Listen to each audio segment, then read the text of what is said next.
ଲାଗୁଛି ହାତୀ ଆଉ ଆମ ଇଲାକା ଛାଡିକି ଯିବନି।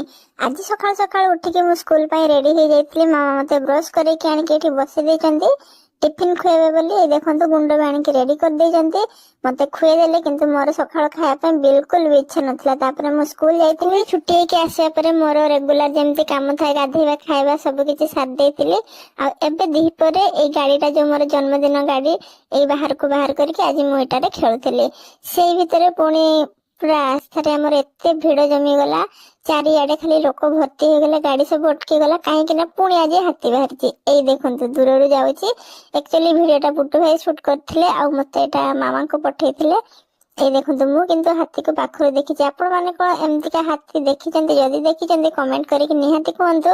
ଆଉ ମୋ ଚ୍ୟାନେଲରେ ଯଦି ନୂଆ ଅଛନ୍ତି ଚ୍ୟାନେଲଟିକୁ ସବସ୍କ୍ରାଇବ କରିନିଅନ୍ତୁ, ଆଉ ଫଲୋ ମଧ୍ୟ କରିନିଅନ୍ତୁ ମତେ ଇନଷ୍ଟାରେ। ଏମିତି ନୂଆ ନୂଆ ଭିଡିଓ ଦେଖିବା ପାଇଁ। ଦେଖା ହବ ନେକ୍ସଟ ଭିଡିଓରେ। ବାଏ।